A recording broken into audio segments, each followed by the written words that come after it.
the nonprofit working to end littering, improve recycling, and beautify communities. Let's do beautiful things. Visit KAB.org. El Paso's News Radio 690 KTSM.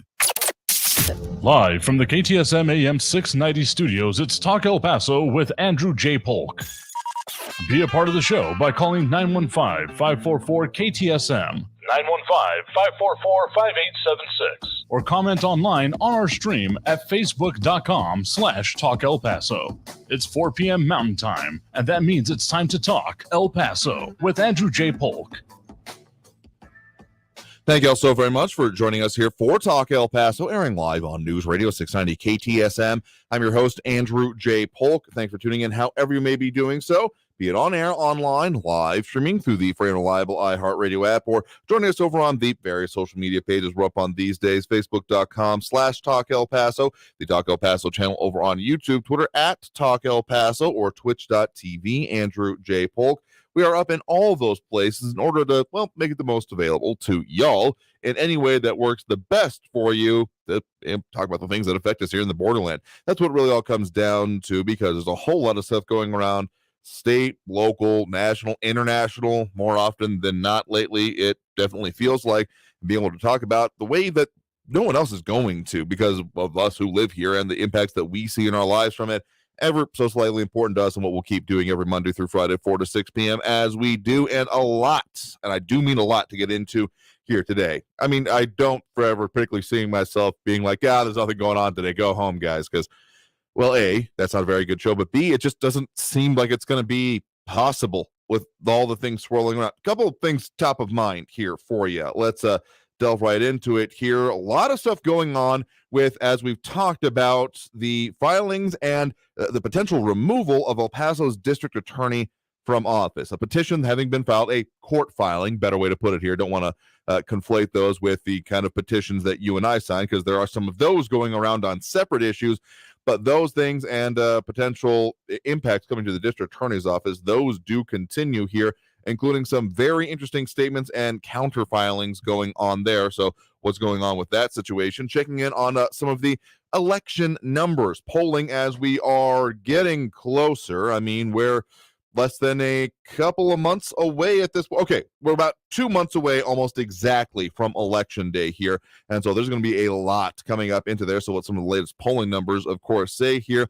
Some major immigration and border security updates and changes coming to our area, including some top-level staff of the region no longer going to be in the region, getting reassigned. We'll talk about that. And, of course, checking in with our news partners over at KFOX 14, Estefania Seifert, joining us here via recorded segments on some, of course, the big things that she is doing the investigative reporting on, as well as other big stories affecting us in the region right now. So all just a smattering of things that we're going to be delving in today. I will be frankly surprised if we get to each and every one of those, but we'll give it our level best as we do again every weekday here. Already chiming in, joining us over on the social media pages, dropping those likes and reacts. We do appreciate Flaco Jimenez, Ed Clore, Robbie Flores, and Monica Cervantes. Again, if you want to do that, we appreciate it. Not by any means required, but you can also leave your comments over there. Again, Facebook, YouTube, Twitter, and Twitch, whatever works better for you. And we'll have that phone line open a little bit later in the show, as we usually do here. So starting right in again from our news partners over there at KFOX 14, Attorney Carmona moves forward with petition to remove El Paso's district attorney. And this is going to get a little bit technical and complicated, because essentially we've had a few things going on with that office. We've talked more than a couple of times about the case dismissals that have been happening, numbering in the hundreds, if not quite the thousands yet, having been sought by the public defender's office, and those for the most part getting granted and not being objected to by the district attorney's office. Some of the things that have been going on there, we're talking about those impacts and the conversations here. But again, this court-filed petition to remove the district attorney from there, again, moving forward. Omar Carmona, who we did have on the show here, did file that on August 24th, and as of this week has filed an application for citation, because specifically that it was talking about what he was seeking to potentially have the district attorney removed from office while even the case, or at least prevented from continuing in office, while the actual case and the petition to remove her is pending. So all of these things are still going on. Of course, the district attorney has been responding in her own way, both with court filings, both seeking to get rid of this petition here. The motions that she has filed include notice of violations of rules for professional conduct by County Attorney Joanne Bernal and motion to deny Realtor's application for citation and dismiss petitioner's petition to remove District Attorney of the 34th Judicial District. So maybe you're wondering, wait, County Attorney, where does that come into this? Because as of last week, late last week specifically, there has been that the County Attorney's Office, again, Joanne Bernal, which is separate, deals with different levels of cases, essentially, has said that they will make themselves available if need be, essentially asking the court for instructions on what they should do here for their part, and being reported elsewhere in town as well by other news outlets, including a KTSM TV, that essentially the district attorney, in statements provided from her office, is saying that there is conflicts of interest and seeking to remove the county attorney from any of this process here. So if this sounds complicated, you'd be right, but it also doesn't seem like it's going to be over anytime soon here. Again, these case dismissals are still, some of them pending in their own right here. And again, a lot of the questions come down to what is going on with the district attorney's office and what will the end game be? I think that's a question in a lot of people's mind here. Will this be turned around? Will this end, or will removal have to end up moving forward here? And of course, impacts a lot of cases. I mean, a couple of high-profile ones, such as the dismissed murder trial that happened previously, but also, of course, that pending actual litigation involving the August 3rd case. Very, very, very important. We've been very specific reasons. We have been very specific with our language when referring to that case, including the indicted shooter and things like that. But also, I mean, the impacts anyone involved in some of those dismissed cases so far probably is feeling their own impacts in their lives here. So we're going to keep our eye on this situation, but I will also say some of the statements, again, coming out of the district attorney's office are, well, it's a little bit hard to describe without just saying what they are in their own right here, including apparently claims that there is, for lack of a better term, forces aligned against her. The district attorney herself, that is, Yvonne Rosales, saying that there are many people who have interest in seeing her removed that are essentially conspiring together. Not quoting directly here, but that's the gist of it. And so, of course, we have reached out to the district attorney's office for, a request to come and speak with us about this. Have not heard back on that yet, but open invitation in case they're listening here at this point, because we'll love to get more to the bottom of this. And John Browston accusing of incestuous relationships among local politicians.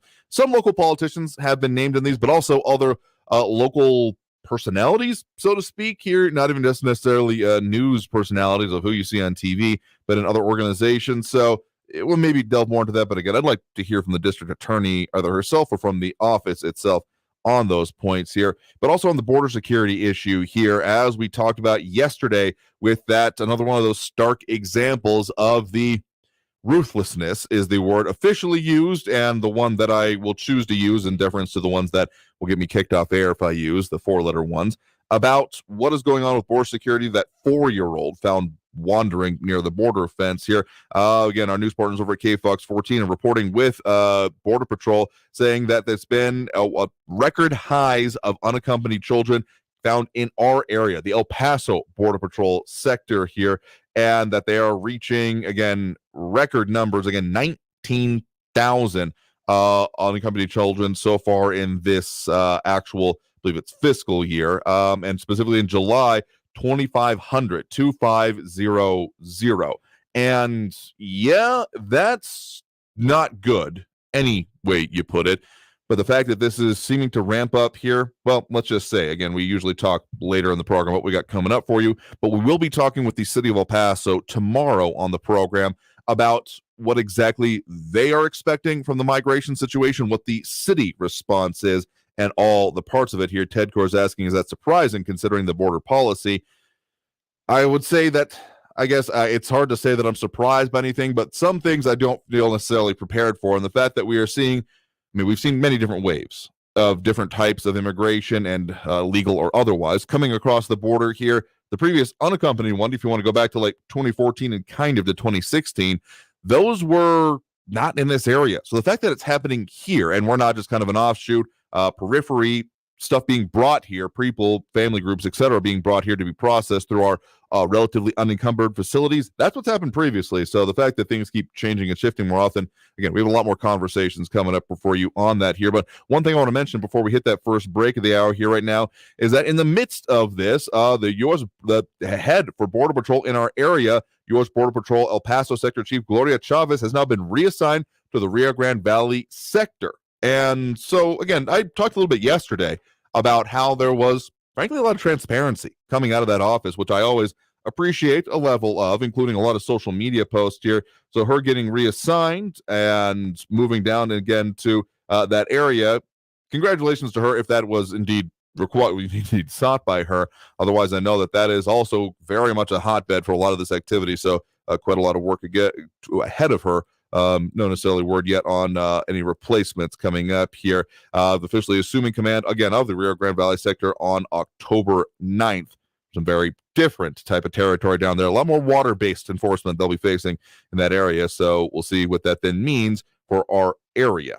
So a lot more to come there. And just some of the, again, updates coming to Immigration and Border Security. But got to take that first break of the hour here right now. Again, you are tuned into Talk El Paso, airing live here on News Radio 690 KTSM. Coming up after this break, we're going to be talking with our news partners over at KFOX 14 on, related to some of these issues, but specifically with Estefania Seifert, investigative reporter with our news partners there on some of her in-depth work, including a lot of the public money that's going to be on those upcoming elections. Yes, we've got some specific ones in mind, but there's actually close to already about $500 million on the docket. We'll delve into that and a whole lot more, so stay tuned. More Talk El Paso after this break here on News Radio 690 KTSM. Comments coming in on the social media. Keep those going, and opening up the calls a little bit later. In any case, all of that and more after this break. So stay tuned here on News Radio 690 KTSM.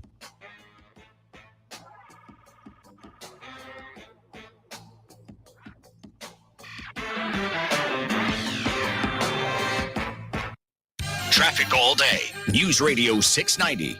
I-10 eastbound's working with some slow traffic from Trans Mountain over to the 54 Patriot with 12-minute delays. North Desert Boulevard close to Artcraft northbound. An earlier crash there has got multiple vehicles off on the left shoulder. Lee Trevino northbound between Pelicano and Vista del Sol at Armour. There's an accident there slowing traffic. And El Paso Fire's responding to a crash. Rojas Drive westbound at Pullman. Terry Edwards, El Paso traffic. This report is sponsored by Wendy's $5 Biggie Bag. Wendy's Biggie Bag is still just $5. Get a double stack junior bacon cheeseburger or crispy chicken BLT plus 4-piece nugs, small fries, and a small drink. Grab your bag at Wendy's today. Includes choice of double stack JBC or crispy chicken BLT with 4-piece nugs, small drink, and fries. U.S. price and participation may vary. Prices may be higher in Alaska and Hawaii. Imagine for a moment that this ad was bought autonomously. Welcome to the new open web, where Viant is combining AI and human insight to create autonomous media buying that accelerates your return on ad spend. And using Viant's DSP Adelphic, you can now measure your media offline and online to see the full impact of your media spend, so you can spend more time on podcasts. Viant, built for the new open web. Built for now. Visit ViantNow.com to learn more. For more than 20 years, the Window Depot has provided the best price and the biggest inventory on in-stock vinyl windows. And now the Window Depot is more than a window store, offering homeowners and contractors a one-stop warehouse full of interior and exterior doors, granite and quartz countertops, in-stock cabinetry, and flooring and tile to finish your project. Their team of professionals will help with everything from free kitchen design to custom orders from leading manufacturers like Milgard and Geldwin. Order online or find a location near you at thewindowdepot.com. On a busy construction site, things can be misinterpreted. Bring in the bulldozer can sound a lot like, building looks mediocre. Designs need a do-over. or even, install a roller coaster? Okay. be on the same page at every stage with Autodesk. From the designers to the field crew to the owner of the finished building, Autodesk Construction Cloud gives everyone clarity. Now, can we actually bring in the bulldozer? Do you find yourself stuck in a timeshare? Get the real facts about the timeshare industry and your options for cancellation. Chuck McDowell, founder of Wesley Financial Group, beat the largest timeshare company in federal court and has put together a free information guide that reveals the secrets the timeshare industry doesn't want you to know, including the 5 ways to get rid of your timeshare. Call now and get this timeshare cancellation guide absolutely free. Call 800-738-9900. That's 800-738-9900. Teens in foster care will love you, even if you don't know the lingo. Dad bod. Noun. The result of the occasional donut, always washed down with confidence. Brought to you by the U.S. Department of Health and Human Services, Adopt U.S. Kids, and the Ad Council. Visit adoptuskids.org. News Radio 690 KTSM. Live from the KTSM AM 690 studios, it's Talk El Paso with Andrew J. Polk. To be a part of the show, follow on Facebook at facebook.com/Talk El Paso. Now here's your host, Andrew J. Polk.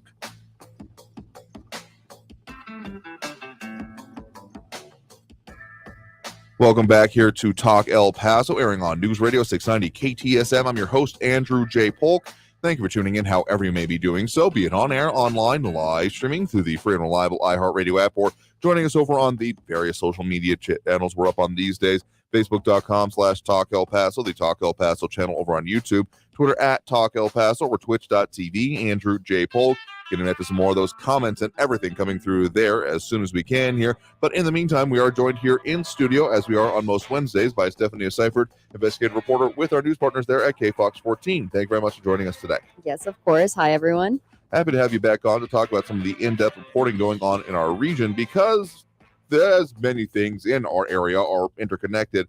It's particularly highlighted with some of these here. Economic development is a focus that we have a lot on this program. It's something you've been delving into, and particularly what kind of groundwork is being laid here. We had kind of teased it last week about what is coming up and what you're going to be working on when it comes to the city of Sunland Park.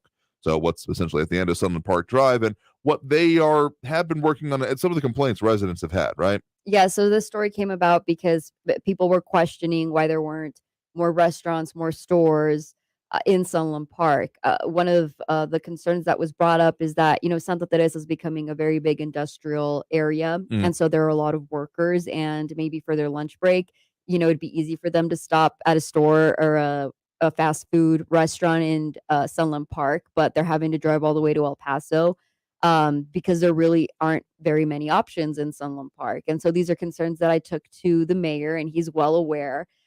He says that, in fact, City Council approved a resolution to put basically $12 million in bonds for projects for roads and infrastructure on the ballot, on the November ballot. So that's something that residents in New Mexico can expect to see, on the ballot, is whether or not they're going to approve $12 million in bonds that would go towards, it's broken up. It'd be, $4 million basically for a rec center, upgraded city parks, in addition of a second library, another $4 million for the design and construction of a new safety complex, a ladder truck, and needed city vehicles. So probably both like fire, police, right, and all those kind of services. For their fleet and whatnot. And then another $4 million for basically to fix up the existing roads, and then the new construction of roadways and wastewater infrastructure. Which I know wastewater and in general, trash, things needing to be disposed of in a variety of ways have been an issue there for a while. And there are some new roadways potentially coming there, including a more direct link to the Santa Teresa port of entry over there. That one's more kind of like a New Mexico, transportation department kind of issue here. But those kind of things are in the works. So again, we'll have 3 questions on that. Again, November 8th ballot. 3 of those, again, $4 million pretty much each of them, for the total of $12 million. So, I guess what is the anticipation when we were talking with the mayor and, other people within the city about their impact, their expectation of how this will then kind of deal with, putting in infrastructure, dealing with some of the underlying issues, and then going to that kind of core top level issue you were looking at of not enough stuff to do or have there in Sunland Park. Right. And so he mentioned that he believes the reason there aren't, big national chains coming into Sunland Park is because the infrastructure is not there for, these types of facilities or buildings. And because in certain instances, getting a liquor license is a lot more costly in New Mexico than it is in Texas. And so a lot of companies will see, I'm right on the line between Texas and New Mexico. I'm going to go to Texas because it's cheaper to get a license there. So that's something that he says he's noticed has been the contributing factor to some establishments deciding to go to El Paso as opposed to Sunland Park. But that's something he wants to change. I asked about the growing residential area because there does appear to be more, homes in Sunland Park. Mhm. And he says, yeah, it is growing. They do have a residential base that's growing, but ultimately they want to grow their commercial base. Right. He had talked about, when cannabis was legalized in New Mexico, that he wants to Right. make he wants an entertainment district in Sunland Park. And so this is all stuff that's in the works, but in order for it to even start, the infrastructure needs to be there. And I think that's what's been holding the city back for so many years. And so he's hoping, something comes out of this election where they're able to maybe secure some funding for it.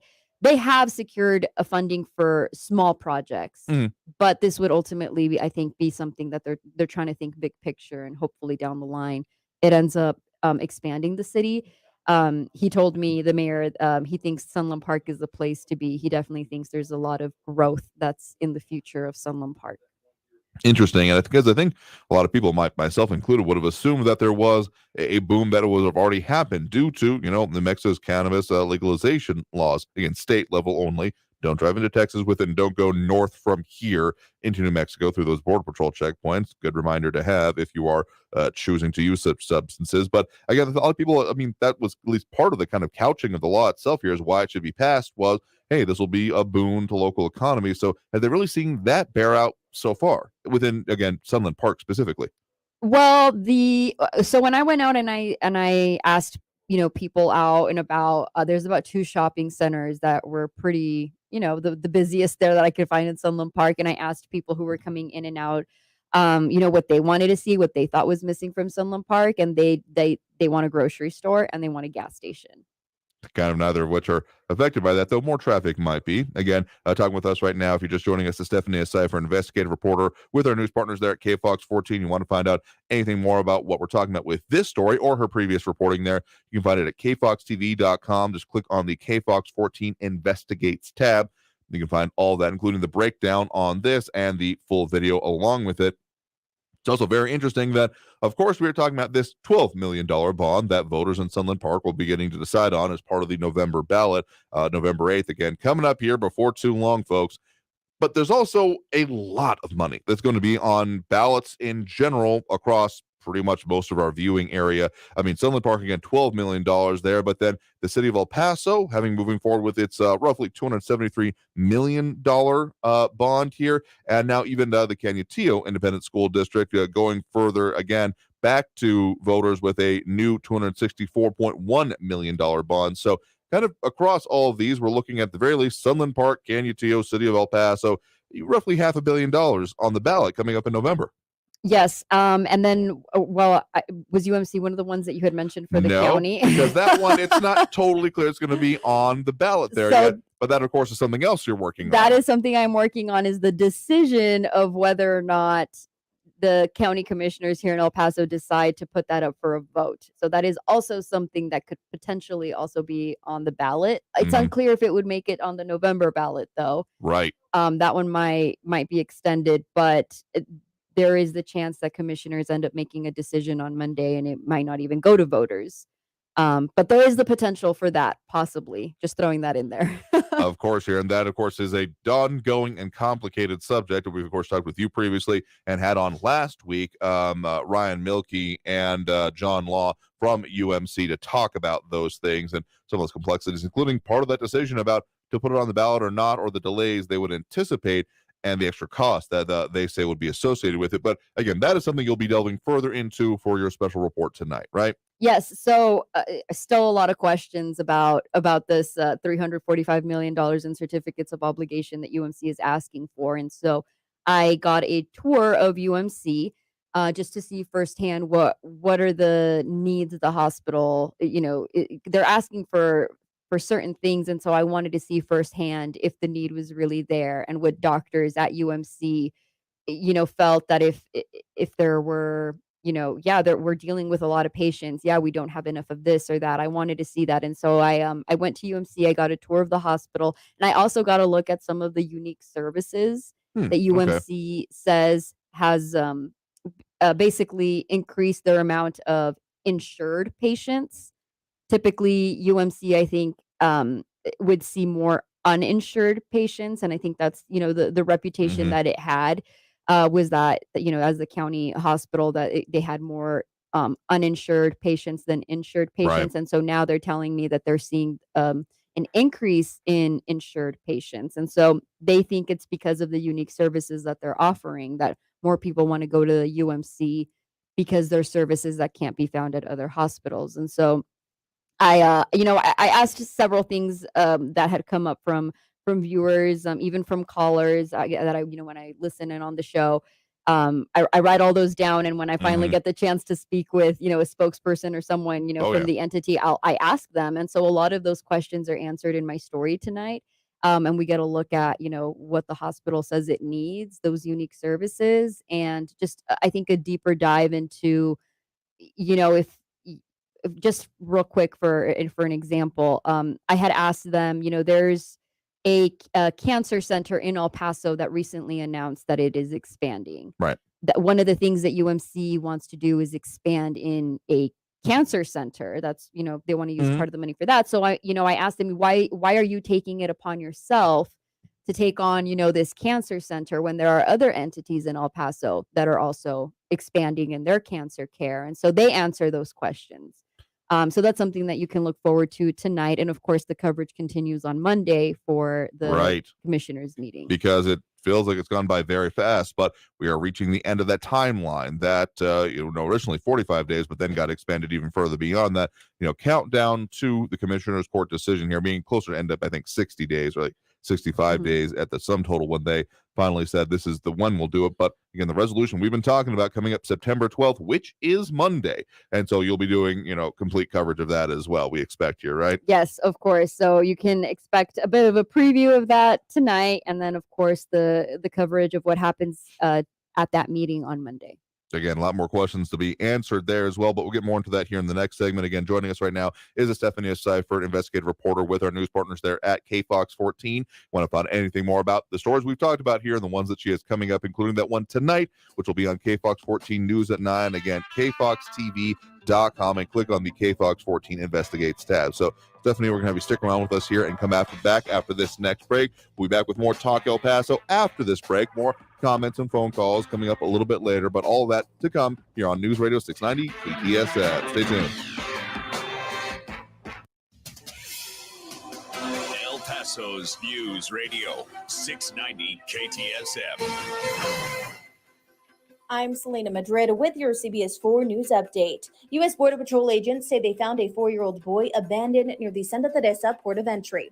The chief of El Paso's Border Patrol sector, Gloria Chavez, says he was an Ecuadorian boy who had his passport and his parents' contact information on him. So far this fiscal year, more than 19,000 unaccompanied children have been found trying to cross the U.S.-Mexico border. And we're working to learn just how many buses have transported migrants from El Paso to other cities. A spokesperson for the city says so far 8 charter buses traveled from here to New York City in the last week. The local Office of Emergency Management says it worked with New York officials and non-governmental groups in planning these charters. The city says a total of 317 people were on those buses to New York, and it'll be reimbursed by FEMA every quarter for these bus rides.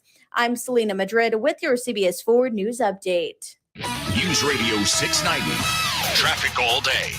High pressure continues to bring warm and dry weather to the area with very little rain through the end of the week. Expect mostly cloudy skies with a bit of haze tonight, along with comfortable temperatures in the middle to upper 60s. Coming up tonight, we'll talk about how long these warmer than average temperatures last, plus the changes I'm tracking as we head into the upcoming weekend. From the KFOX 14 Severe Weather Center, I'm meteorologist Kira Miner. This report is sponsored by Blindster. Do you need new blinds or shades? Blindster.com offers custom-made blinds, shades, and shutters shipped directly to you at prices less than big box retailers. Visit Blindster now through September 8th to save 50% off any order during their Labor Day sale. Blindster.com. You wash your hands and brush your teeth, but what about your nose? How do you clean your nose? With Navage. Navage pulls saline in one nostril, around the back of the nose, and out the other nostril, flushing out allergens, mucus, dirt, and germs, and it's why nose cleaning is the next evolution in daily personal hygiene.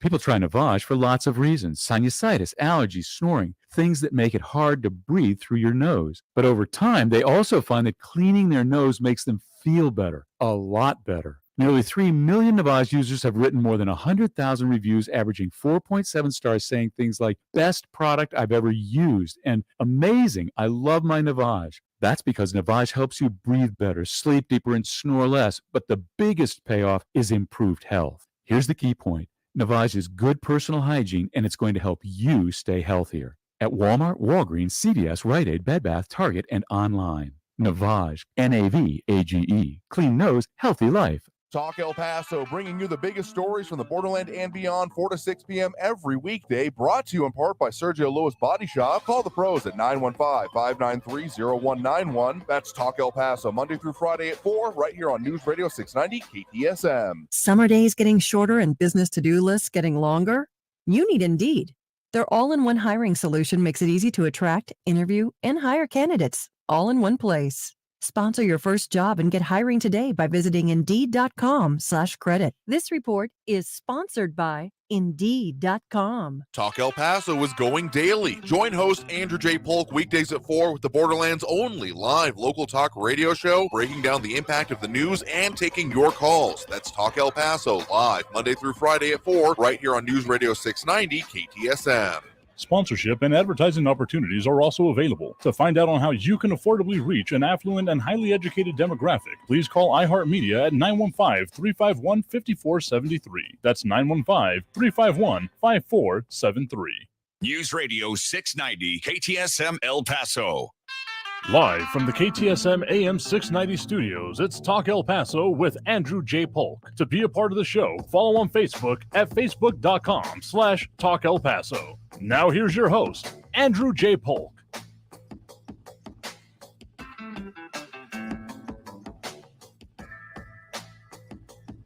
Welcome back here to Talk El Paso, airing on News Radio 690 KTSM. I'm your host, Andrew J. Polk.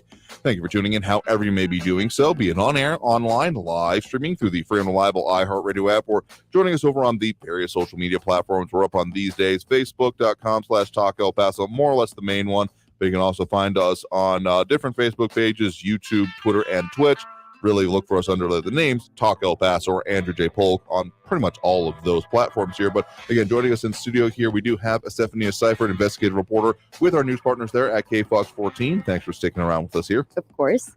So we're talking a lot about some of your in-depth reporting here and the big stories that are coming up that you will be working on as well. But of course, a lot of stuff been going on in and around the region as well, and kind of related to those bond projects that currently roughly $500 million in different entities that's going to be on the ballot this coming November. A lot of road projects were a focus, particularly for the cities of El Paso and Sunland Park here.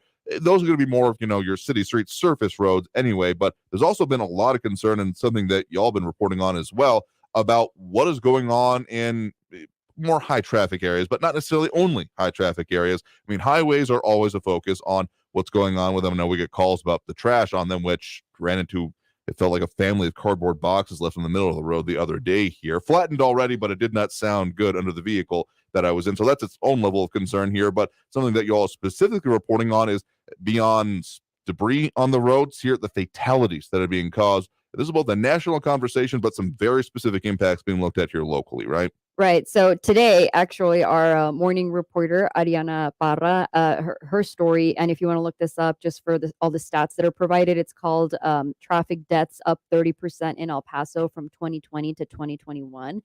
And she spoke with the public information officer for TxDOT El Paso about this just to get local statistics. Because across the board, it's been 22 years since there's been a deathless day on Texas roadways. And so just some, I guess, local stats here provided by TxDOT. The spokesperson said that the top 3 contributing factors to deaths on the road are excessive speed, driver inattention, and driving under the influence. In 2021, there were 113 fatal injuries in El Paso, and in 2020 there were 87, so that is a 30% increase. Again, on the road there, and why we've talked about it in other circumstances like the Texas Department of Transportation and Texas State Troopers, Department of Public Safety. That's why they have that Stop the Street campaign out there about the 22 years without a death on Texas roads. So it's been significant here. So this is both happening kind of nationally, but again, very much focused locally here on the absolute numbers that we are looking at, which has been a serious concern. I mean, I have talked about it anecdotally about the only road rage incident I've ever experienced or been subject to came during the midst of the pandemic in like 2020 because of people just doing stuff on the road that didn't seem to happen before, at least never to me. So again, it's anecdotal, so take it with a grain of salt. But some of these numbers bearing out make me think that maybe this is more of an issue there, and it's not just me seeming to attract all the crazy drivers kind of thing. Right. Well, it's so in Ariana also spoke with the police department Right. about this just to get their take on what they're seeing on the roads. And so they think that the reason that there's also an increase is because obviously the population in El Paso has grown. Yeah, And sure. as a result, they don't have as many officers on the roads. They're short staffed. Right. Which a lot of that was brought on during the pandemic. And that's one of the factors that they think is what's contributing to the rise in deaths on Texas roads, specifically in El Paso. Again, that 30% increase we're talking about there. Find that story over on kfox14.com. And yeah, that definitely does play over onto the whole shortage of officers with at least one officer spokesperson for the El Paso Police Department saying that there could be calls for up to doubling the amount of officers in town, which if there even were, that's not even a money is no object fix kind of situation there, because that would take years to build up to, or an incredible ramping up of the academy process here in town here, because we're on the order of dozens to like 100 at a time here, and that's like a high watermark for academies here. It's not necessarily increasing the force so much as replacement level and minor increases. So revamping and all of that would be one hell of a task here, as y'all also been reporting on previously, as more of that has come out. Right. I think there was previously this past week an article that we had on our website as well, talking about that shortage of police officers in El Paso and just the dire need for more and what they're doing about it. Absolutely. Here again, that's Stephania Seifert, investigative reporter with her news partners there at KFox14. Want to find out her reporting on any of the stories we're talking about here at kfoxtv.com. And of course, for Stephania's stories, click on the KFox14 Investigates tab here. And speaking of crime and, well, the punishment part of it more specifically, there's being a reward now offered for what we talked about last week, that GECU bank robber that happened again last week out of Vista del Sol. So kind of in I guess we're not calling it Far East anymore, but way out there in the towards the edge of the city here, and a reward of $5,000 now being offered for the arrest of the person, which will be kind of a tall order. The picture that y'all have is, of course, of a very fully clad person looking somewhere in between a construction worker, and I heard someone was almost saying may have been trying to do shades of like a sheriff's officer's tan, like it was, but a completely covered person, like face, huge hat, and like even knee pads, and a lot of analysis been going on, kind of armchair analysis on people online on this whole situation. Yes, well, we were getting a lot of videos and pictures from viewers who were at the bank or near the bank who knew something was going on when this was happening last week. Authorities say that he did fire multiple shots inside the bank. He had a handgun, and so if they're trying to catch him, and obviously an arrest that leads to a conviction, which bank robbery carries a possible prison term of up to 20 years. But you're right, they're asking for $5,000 reward just for information that would lead to an arrest of this man. That we have that picture. It's been circulating on social media as well. And so I think now authorities are just trying to get, more people to help them out with as many tips as possible. And again, specifically, the FBI local office involved in this as well. Someone with information is being asked to call 915-832-5000. Again, 915-832-5000 or 1-800-CALL-FBI. Also tips at tips.fbi.gov. And they do consider this subject armed and dangerous in this case here. So definitely not suggesting that you try to apprehend this person, but call the authorities, the FBI specifically. Or, I mean, if you think you have the information there, 911 would not be out of place here, I would say. Right. Yeah. So any information that would lead to an arrest would get you that reward. But ultimately, I think, they're just trying to get this person off the streets. Because, I mean, the whole concept of rule of law as it applies in a lot of ways, including either to the roadways or to individuals' actions like this, definitely important and important concepts to hold up here. And not entirely related, but again, if you're just joining us, guest right now is Stephanie Seifert with our news partners there at KFOX 14. An interesting court case resolving on a different set of issues, but affecting some, well, people within our broadcast area here. And we had mentioned it a little bit yesterday, but want to delve into it a little bit further today. People may have heard the story of a elected official being removed from office and barred from holding further office due to aftermath of the January 6th Capitol riots here. And that is actually a person I've had the chance to speak with, and we've interviewed previously on this program here, that of Coy Griffin, Otero County Commissioner, now former Otero County Commissioner, after that court decision earlier this week. Right. He's also known as being the co-founder for Cowboys for Trump. Yeah, so just like you mentioned, barred from holding public office for engaging in the January 6th. I'm looking here at the article from the AP, the insurrection. It was a New Mexico District Court judge who issued the ruling yesterday. It permanently prohibits Griffin from holding or seeking local or federal office. He was previously convicted in federal court of a misdemeanor for entering the Capitol grounds on January 6th, and he was sentenced to 14 days, and he was given credit for the time that he served. Again, a lot of these things can sound academic until we start talking about local impacts absolutely happening from that. So we'll have to delve further into that as part of the program here, as well as many of the other things we're getting into today, including, of course, what's going on with the district attorney's office, which, again, you all have full coverage of what's going on there as well. So, again, for all of these stories, people can check it out, kfoxtv.com, and, of course, check out the KFOX 14 broadcast through the day. And, again, specifically your story coming up tonight, that walkthrough of UMC going to be happening KFOX 14 News at 9. And again, you mentioned there a lot of the important things about, hearing from either our callers or feedback you're getting from the community. If people want to provide such here, what's the best way for them to get a hold of you and provide that?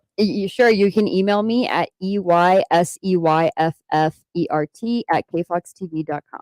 We'll also post up the link to post that and the link to her social media where you can send the messages, of course, here over on the social media. But again, Stephanie Seifert, an investigative reporter with our news partners there at KFOX 14. Thank you very much for stopping by to talk with us about all of the major stories and, of course, your in-depth stories going on in and around the region here today. Yes, of course. Always a pleasure to stop by. Absolutely happy to have you on. And we'll, of course, have to take that next break right now. Coming out of this break, we will open up those phone lines as we usually do. So if you're wanting to get on the line, add your 2 cents. That number to call is 915-544-5876, 915-544-KTSM. Back after this break with more Talk El Paso here on News Radio 690 KTSM.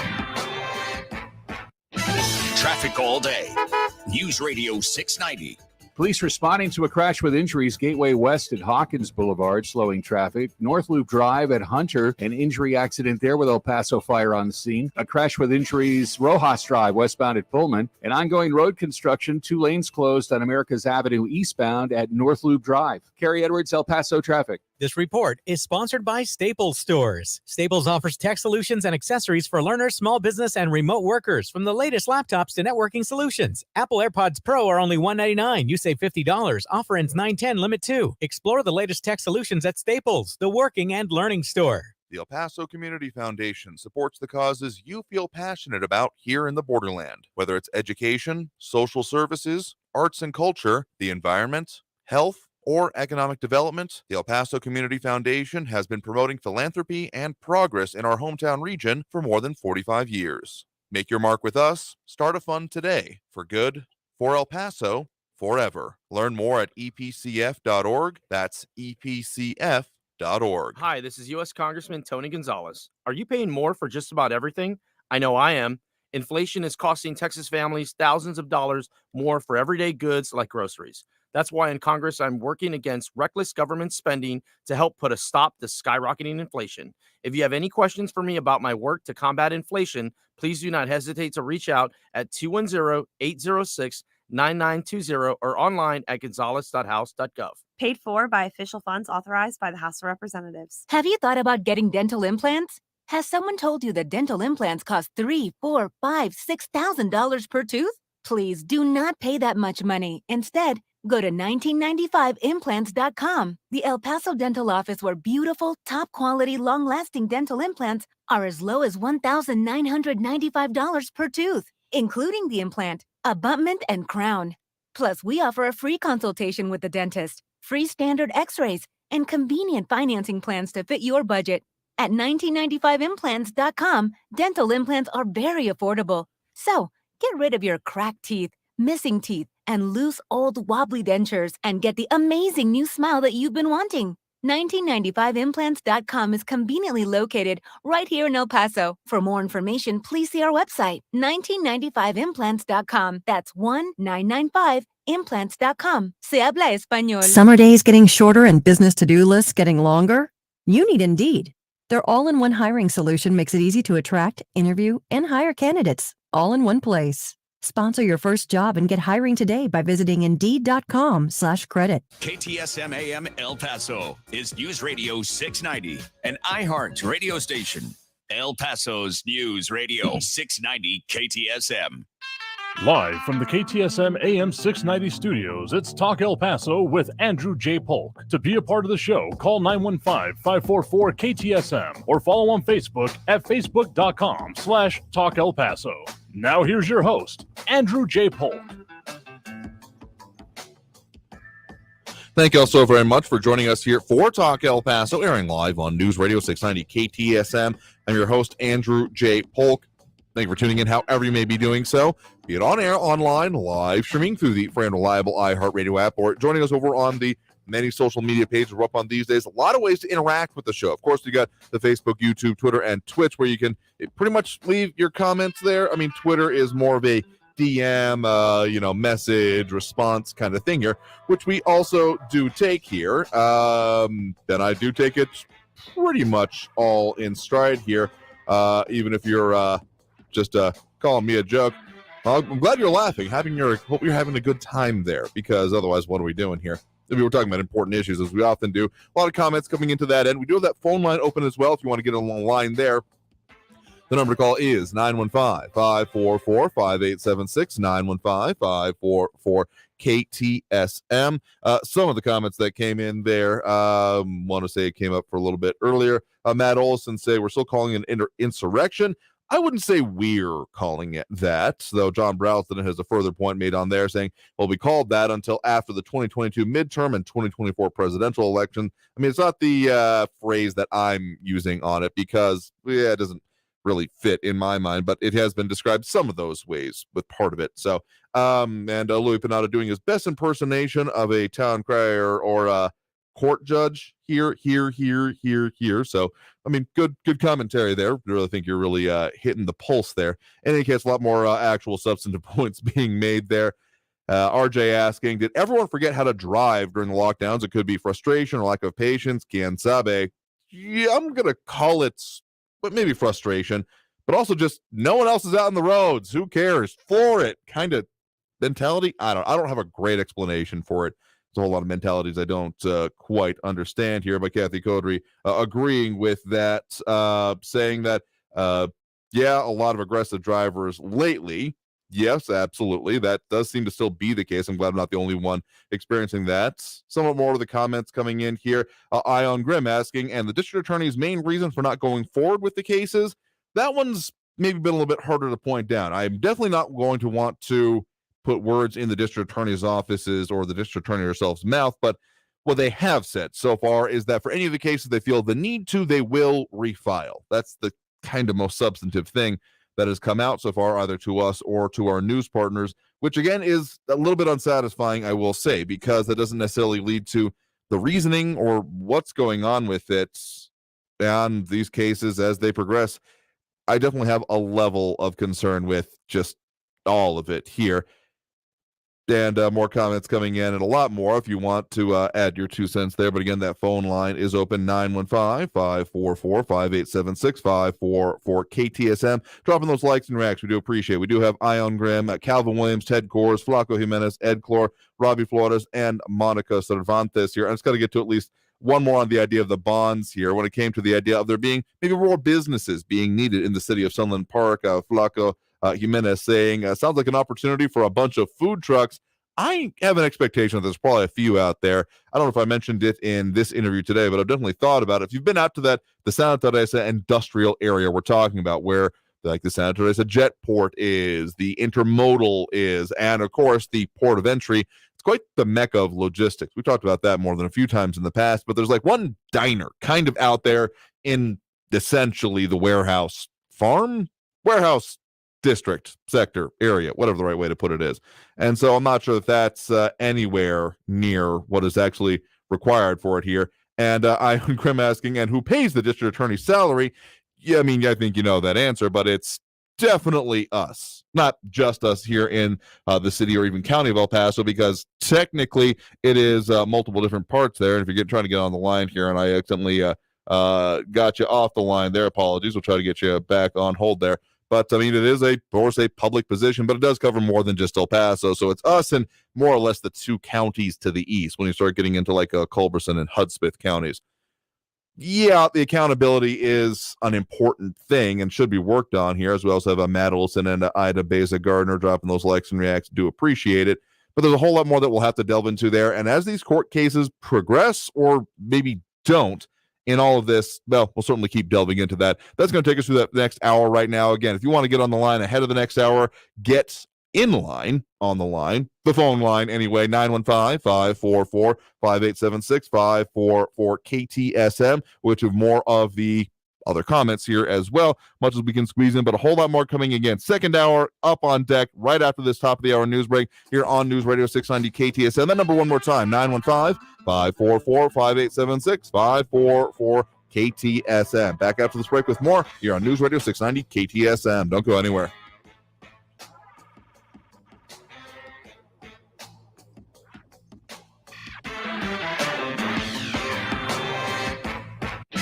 Traffic all day.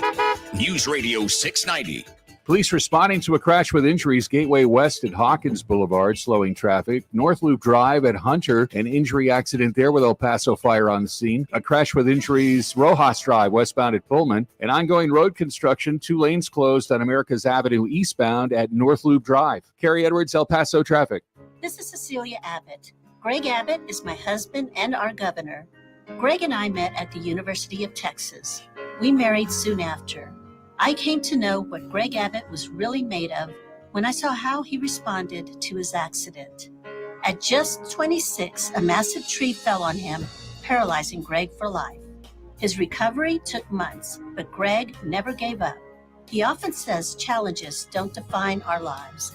Instead, it's how we respond to those challenges that defines us. Greg and I have known triumph as well. The joys of our marriage and adopting our daughter, Audrey, have shown me the depths of his love and commitment. Greg and Audrey have a great relationship. He's taught her how to deal with the trials of life. Hard work, perseverance, and family. Those values define Greg Abbott, and they guide him every day as governor of Texas. Political ad paid for by Texans for Greg Abbott. Freedom of speech lives here. To me, freedom of speech is being able to say anything you want. El Paso's News Radio 690 KTSM. No word in the English language is less convincing than probably. Are you sure we should get matching tattoos on our first date? Sure. We'll probably stay together. Probably? It's been 23 minutes since I ate. I can probably swim. You should wait 30 minutes. Okay, now tell me what to do. Cannonball! Cramp! Oh, I have a cramp. I can probably hit the green from here. Probably. Can I get a mulligan? Ready to go? Hey, are you sure you're okay to drive? Yeah, I'm pretty sober. Yeah, I'm probably okay. Probably okay isn't okay, especially when it comes to News on the hour and a half. Traffic and weather all day. News Radio 690 is KTSM AM El Paso, an iHeart radio station. NBC News Radio, I'm Brian Shook. The market is rebounding after recent losses. The economic situation around the world continues to get worse as the British pound hit its lowest level against the dollar since the 1980s. Meantime, Federal Reserve officials keep hinting that the central bank will keep fighting back hard against inflation. The Dow Jones gained 436 points to close at 31,581. A Texas man seen as a key player in the January 6th Capitol riot will go on trial for seditious conspiracy later this month. A judge has shot down Stuart Rhodes' request for an extension. The leader of the far right-wing conspiracy group, the Oath Keepers, fired his defense team, but the judge ordered them to stay by his side. He called complaints about the quality of representation nonsense. Top health officials are pleased with the progress against the monkeypox outbreak. We have ample supply to vaccinate the highest risk individuals against monkeypox. Speaking to reporters, monkeypox coordinator Bob Fenton said the strategy of targeting the most at-risk communities with vaccines is working. While California did not impose rolling blackouts on Tuesday, 4 cities in the state imposed the move. Matt Mattinson explains. The Sacramento Bee says Alameda, Palo Alto, Healdsburg, and Lodi experienced power outages. That was reportedly due to a communication error between a number of agencies, including the California Independent System Operator and the Northern California Power Agency. The state's electric grid has been put to the test recently as record heat has been hitting the area. As a result, Cal ISO issued a flex alert for the 8th straight day. I'm Matt Mattinson. 2 Texas Department of Public Safety officers are being suspended as part of an investigation into their actions during the Uvalde school shooting. You're listening to the latest from NBC News Radio. Tobacco company Juul is shelling out nearly $500 million for marketing its vaping products to teens. More from Mark Mayfield. Juul agreed to pay over $438 million as part of a settlement with 34 states. The settlement also forces the e-cigarette manufacturer to comply with strict terms that severely limit the company's marketing and sales practices. Earlier this year, the FDA removed Juul products from the U.S. market. I'm Mark Mayfield. A new study shows people who share news stories on social media have an overinflated sense of knowledge. The study's author, University of Texas professor Adrian Ward, says when we share stories, it creates the illusion that we have both read and understood what's in them. If people feel knowledgeable about a subject, they stop seeking new information. New York City schools are gearing up for a safe year ahead as they welcome children back tomorrow. Natalie Migliori reports. Schools Chancellor David Banks laid out a series of measures to ensure peace of mind for students and families, like additional school safety agents and new communication technology. We take your physical and emotional safety seriously. He noted an alarming rise in weapons recovered at schools last year. We see it as a direct correlation to what the students are feeling outside of our schools. They've not been bringing these weapons to do harm to their classmates. Banks says his team is working with community partners to alleviate fear while also exploring new detection technology. MoviePass is relaunching in 3 select test cities. Residents of Chicago, Dallas, and Kansas City will be the first to get to use the new service. Users will be able to get movie tickets through the MoviePass app and will also get a MoviePass debit card that can be used to buy tickets at theaters. The MoviePass relaunch will let customers pay between $10 and $30 per month for a certain number of credits. Brian Shook, NBC News Radio. Now your chance at $1,000 and a trip to our 2022 iHeartRadio Music Festival. Text the nationwide keyword festival to 200-200. You'll get a confirmation text and info. Standard data and message rates apply in this nationwide contest. That's festival to 200-200. Get ready to win your way into our 2022 iHeartRadio Music Festival. September 23rd and 24th at T-Mobile Arena in Las Vegas. Stream it free on the CW app and CWTV.com. Keep listening for the next chance to win your way at $1,000 spending cash. See you there.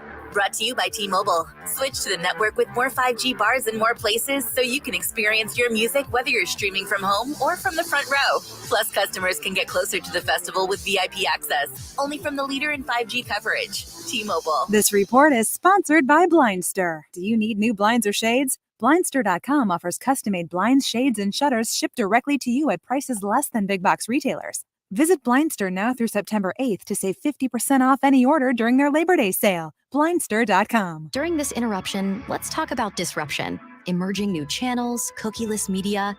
Marketers, are you missing out on one of the most engaged audiences in today's new open web? With Viant's programmatic software Adelphic, stay in tune with digital audio, stream the future on CTV, and level up with in-game, so you can see an average 3 times return on ad spend, maybe even on this very program next time. Viant, built for the new open web.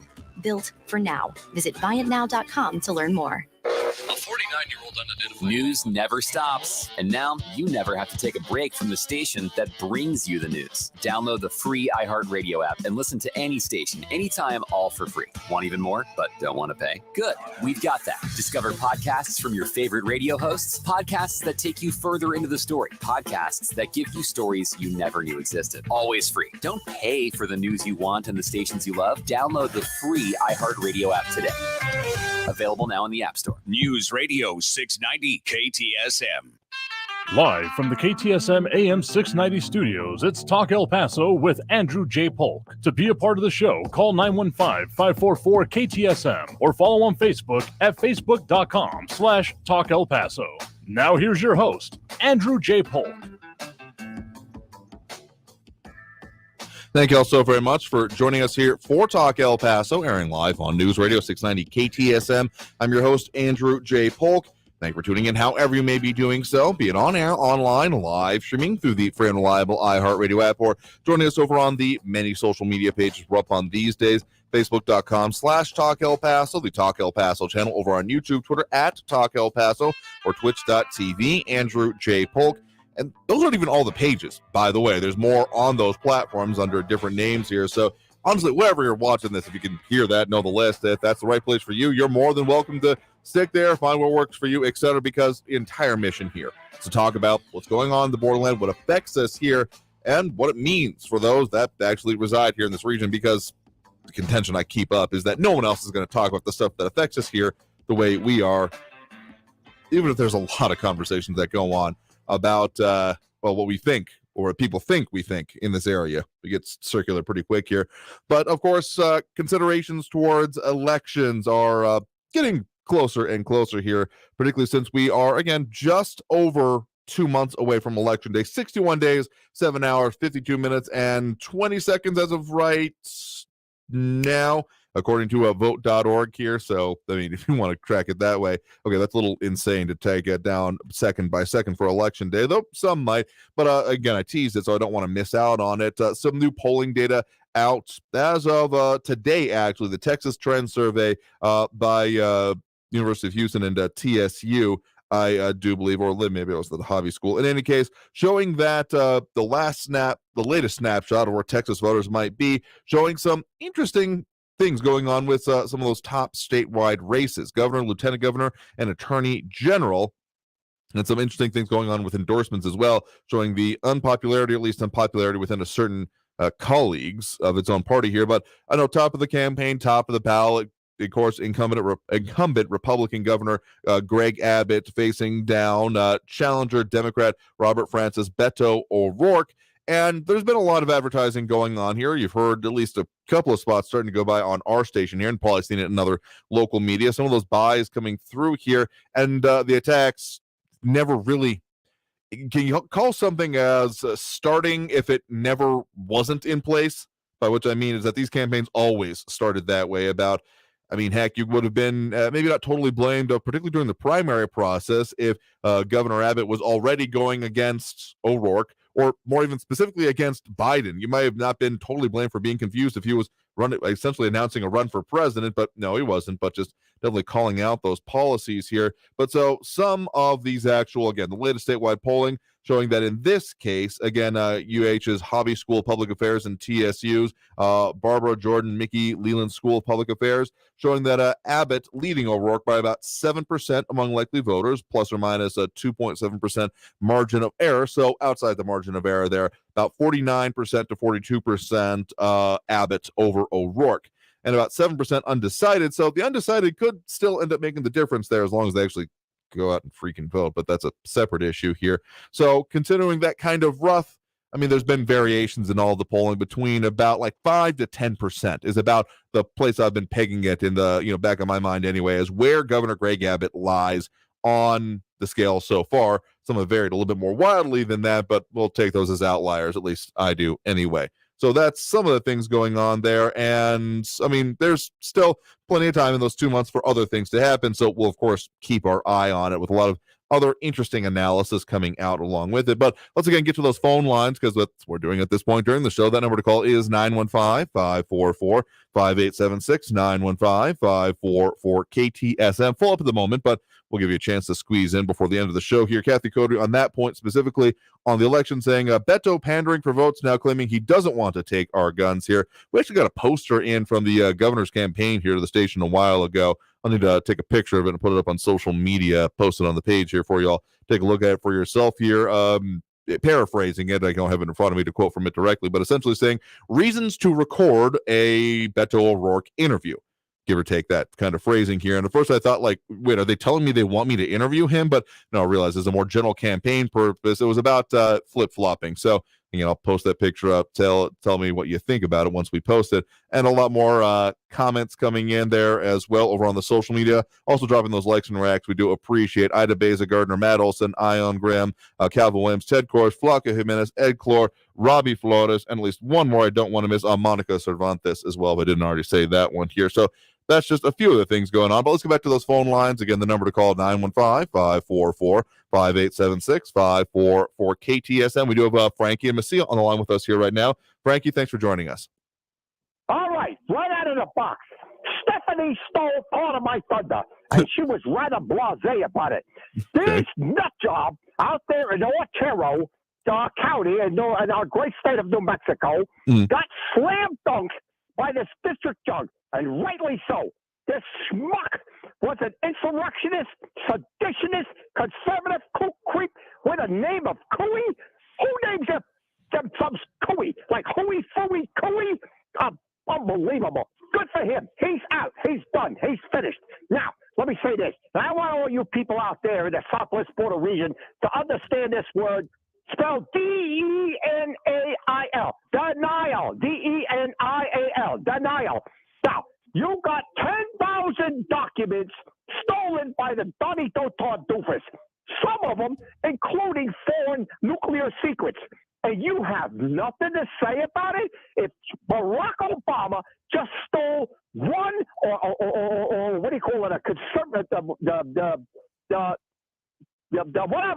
lowest level thing, you people would be all over it. You would be on Fox Noise Network, Alex Jones, every right-wing nut job radio station in the world complaining about it. But you don't say anything about 10,000 documents. That is what's called denial, ladies and gentlemen, and it ain't a river in Egypt. And that's what I want to say.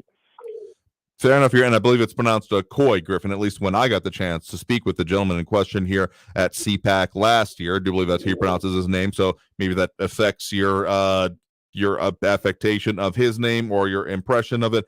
In any case, I'm having not spoken with him on this directly since that point here, I'm not going to assume that anything, but I wouldn't be surprised if there was going to be necessarily appeal. Among other things, this was a state court judge making this decision here. And a further point that was made by one of the commenters earlier, I can't find this one immediately, but about being the nature of a misdemeanor, the idea of disenfranchisement coming along with that, with the inability to hold any future public office, essentially, makes me think that this could probably be elevated a little bit further upon appeal here. But I wouldn't be surprised if it does. But again, I have no firm expectations either way, because I'm not privy to the details, both of the case or of who is going to do it. Or what their actions they're going to take along with it. But on the documents, I know that there's been some counter accusations about previous presidents taking thousands of documents themselves here, those kind of things. I'm not the expert on that. I'm not going to comment on it, or specifically the whole Clinton email server kind of thing here. But let's just say this. I mean, the number does seem to be increasing whenever it's talked about here, because initially it was hundreds or dozens, then hundreds, and now we're into the thousands territory on it here. There's a lot of dubious facts and figures floating out around this. This is why I'm tending to reserve judgment until it comes out to what exactly is going on with it. I know there's been a somewhat more concrete list released of what exactly was taken from the Mar-a-Lago and, the personal corners of the former president there, among other things, but does not give necessarily a whole lot of clarity on what exactly the pace of it is still going on with that investigation, that is. Okay, Andrew, false equivalation. False equivalation. There is no way in the world, in the great words of John McEnroe, you cannot be serious. There is no equivalency to what Hillary Clinton did with her email. Nothing, nothing, no jail, no nothing, no charges, compared to the Donnie Dolphins with all these documents, proven pictures, FBI. Oh, come on, everybody. What is it? How many grains of sand on the beach do you need to see it before you believe you're on an ocean? Oh, come on, Andrew, really? Again, I'm not saying that I find those to be apt comparisons. I know they're being talked about, but again, that is why I am in general I'm very interested in seeing this investigation and what comes out of it. This is different than what we've talked about with any of the other previous investigations, potential charges, those kind of things here. So for anyone that I had that lunch bet with, I'm not going to call it this the same territory, but again, I'll be watching it very closely to see what does come out of it, but not tending to make any assumptions, as I don't in those other cases as well, is the point I was making. All right, Andrew. As always, it's lots of fun talking to you. Big time fun, no doubt about it. Have a good day. You as well. Thanks for the point in the call. Have a good one. All right. I appreciate it there. Let's get to at least one more call before we hit that next break here. A lot of comments coming in there. Then more commentary coming on over the social media. Again, you can leave your comments there, as Kathy Caudry is right there as well. We pop up some of the comments on screen if we don't always read them here. But again, if you want to get on the line, that number to call is 915-544-5876, 915-544-KTSM. We have Joe on the west side here with us right now. Joe, thanks for joining us.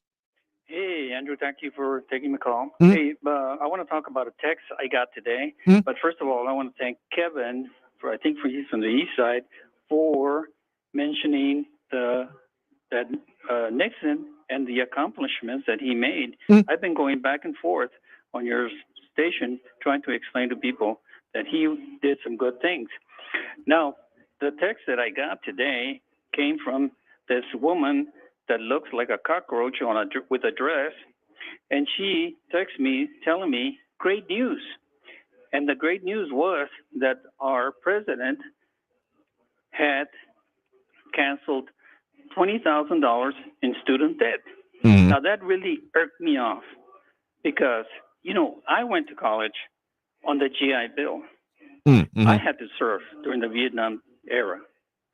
I have a brother that was a graduate, and he had to serve. He came back a disabled vet with a Purple Heart, and he became a doctor on the GI Bill. My son is a disabled vet. He got his master's while serving in the military, and a lot of vets did the same thing. And a lot of disabled vets did the same. A lot of vets went into the service because they were patriots and they were looking forward to going to college. A lot of them. What Biden did is a slap in the face of those that sacrificed so much to get an education. To go and serve in the military, which I don't think that Nalgas Aguadas in Northeast El Paso would do. Get an education, join the service, and serve your country. And I sent 4 kids to college. I was a poor kid from the projects. I sent 4 kids to college when, it came time for me to send my kids to school, and I paid for their colleges, and they paid for most of it. But you know what? They went to some good damn colleges, very expensive colleges. And that ticked me off that this woman has the audacity, I don't even support her, to send me an email, that it causes me a lot of aggravation because this guy with a backpack of doodle in his whitey tighties can cancel the debt of so many people. Thanks. That's what I wanted to say. Yeah, sure thing. Thank you for the point in the call there. I mean, yeah, we had it from our news partners there in the bottom of the hour news update, or it will be coming up anyway this hour, I do believe, about, that there are some veteran service groups, such as, I believe it's their story over on kfoxtv.com right now. Again, our news partners there saying that the group, advocacy group Mission Roll Call, 76% of veterans that they surveyed don't agree with that. I'm not going to say that I'm going to try to understand or agree or disagree with their opinion on it. They're, of course, entitled to their opinion on the matter of it here. And I mean, the whole point of it being a recruiting tool and those kind of things, they are powerful. If only, I mean, I guess I have some issues with that, the idea of free college being the only recruiting tool. Maybe there should be better ways we're doing that here, but that's by the by. The idea of there being, veterans feeling impacted by this definitely needs to be a part of the conversation, because really, if it's being done, or if it even can be done, I think there's still some things that'll end up in court from this. So I'm not going to hold my breath on this actually going through, potentially. And honestly, the real issue there is the entire structure of the system that we're discussing here, and the reason why. I mean, it's often brought up in the circumstance about, generational differences anyway, about people who saying, I worked my way through college, and that being a almost virtual impossibility for many colleges, even state institutions in this day and age, without having 2 full-time schedules here. Not saying it's entirely impossible. Plenty of people doing similar kind of things going to community college, but it, start getting into, again, the nationally recognized institutions, the ones that you'd recognize the names of, it has gotten far, far out of reach there, which it was not necessarily previously. So there's some further conversation to be had there. And I think that's the real parts that is missing from this, about how have university costs gotten so high, even for what are supposed to be, state schools, therefore affordable and attainable to the residents of said state, particularly with in-state tuition, but even from those outside of the state, how this balloons so much here. And I think looking at the link between that and the way student loans, federal student loans, have been administered and handled, it needs to be something looked at as part of this conversation here. Absolutely. So we're going to go ahead and take that next break right now. Again, appreciate the point in the call. We'll get to more of the calls coming up after this break here. So if you want to get on the line, that number to do so is 915-544-5876, 915-544 KTSM. Back after this break with more Talk El Paso here on News Radio 690 KTSM. Stay tuned.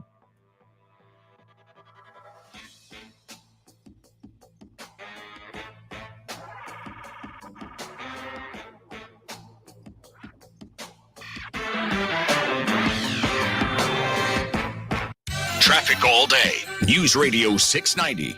Traffic slowing for your afternoon ride. I-10 eastbound from Trans Mountain to the Patriot with 7-minute delays. On the Spur, Liberty Expressway eastbound from the 54 Gateway to the Loop, it's a 6-minute delay. Police on the scene of a crash. Loma Land, south of Treywood. Take Vista del Oro or Vista del Sol Drive as your alternate. And Paseo del Norte, west of Wrestler Drive, an accident reported. Carrie Edwards, El Paso traffic. This report is sponsored by Blindster. Want to save 50% on new blinds? Blindster.com offers custom-made blind shades and shutters shipped directly to you at prices less than big box retailers. Visit Blindster through September 8th to save 50% off any order during their Labor Day sale. Blindster.com.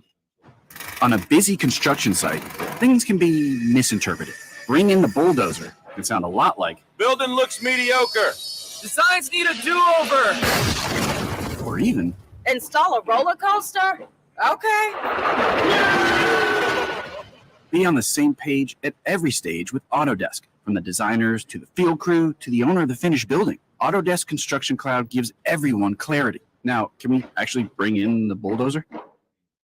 Hey, Mario Courtney Lopez here. We know how important it is to be confident in all of life's close-up moments. And bad breath can rob you of your confidence. Yeah, it can. Whenever I'm rubbing elbows with celebrities or friends or just chilling at home, I got to make sure I have the confidence that comes with Smart Mouth mouthwash. Smart Mouth is clinically proven to eliminate and prevent bad breath for 24 hours with just 2 rinses a day. Get to your favorite retailer right now for that kind of better together confidence. Find Smart Mouth at your favorite retailer or at smartmouth.com/radio. Staples has everything for school at great prices. So this year you won't go back to school. You'll be ready to move forward into art class. A 4-foot replica of the Statue of Liberty using elbow macaroni? With glue and art supplies from Staples. By tomorrow. This week, Crayola 24-count crayons, Staples comp books, and 2-pocket poly folders are each just 50 cents. Get everything on your list at amazing prices. This year, go forward to school with Staples. Shop in-store, online, or buy online and pick up in-store. Ends 9/10, limit 30. Finding great candidates to hire can be like, well, trying to find a needle in a haystack, but not with ZipRecruiter. Its powerful technology actively finds and invites qualified candidates to apply to your job. So while other companies might deliver a lot of hay, ZipRecruiter finds you the needle in the haystack. See why 4 out of 5 employers who post a job on ZipRecruiter get a quality candidate within the first day. Try ZipRecruiter for free at ZipRecruiter.com/free. That's ZipRecruiter.com/free. Freedom of speech lives here. To me, freedom of speech is being able to say anything you want. El Paso's News Radio 690 KTSM. News Radio 690 KTSM El Paso. Live from the KTSM AM 690 studios, it's Talk El Paso with Andrew J. Polk. To be a part of the show, call 915-544-KTSM or follow on Facebook at facebook.com/Talk El Paso. Now here's your host, Andrew J. Polk. Thank you all so very much for joining us here for Talk El Paso, airing live on News Radio 690 KTSM. I'm your host, Andrew J. Polk. Thank you for tuning in, however you may be doing so. A lot of ways to interact with the show, particularly at this point during the program. We do have, of course, all the social media, all the comments coming in there. Kathy Codry and RJ going back and forth in a lot of ways on a lot of different subjects there. And also YouTube, Twitter, and Twitch if you want to there. But also the phone lines full up again at the moment. But if you want to squeeze in, we'll be taking those calls through the end of the show. That number to call is 915-544-5876-544-KTSM. Let's go ahead and jump right back into them here because, yeah, why not? We do have Raul in the Northeast on the line here with us right now. Raul, thanks for joining us. Hey, I'd rather have those student debts forgiven than tax cuts for billionaires. Now, it's a lottery of life. I didn't have to pay for my college, and neither did my sister because my parents could afford to send us to college. But you shouldn't have to go off and die and get maimed and kill a bunch of innocent people in a stupid war to get your college paid for. Now, about the elections and Beto and Greg. Under Greg Abbott, Texas ranks number 1 in school shootings, number 1 in rural hospital closures, number 1 in uninsured residents, number 41 in school funding, number 49 in teacher retirement benefits, number 50 in access to mental health care. What a great state, man. I'm going to talk about Senator William Cohen. He was appointed by Bill Clinton to serve as Secretary of Defense. Mm-hmm. So he just recently said that Trump is a clear and present threat to democracy. And he says that he should be subject to criminal prosecution. I agree with Senator Cohen, former Secretary of Defense under Bill Clinton. Andrew, smart men don't have to tell you how smart they are. And rich men don't have to tell you how rich they are. And tough men don't have to tell you how tough they are. And honest men don't have to tell you how honest they are. Only con men do that. Another quote. This is from Congressman Jamie Raskin. Now, Jamie Raskin was a constitutional law professor at the American University's Washington College of Law. And he graduated magna cum laude from Harvard Law School, where, like President Obama, he was the editor of the Harvard Law Review. Now, he's a congressman from Maryland and was the lead impeachment manager for the second impeachment of President Donald Trump in response to the attack on the Capitol and his coup attempt.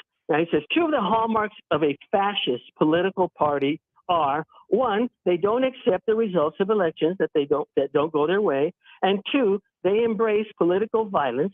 And I think that's why President Biden was right to sound the alarm this last week.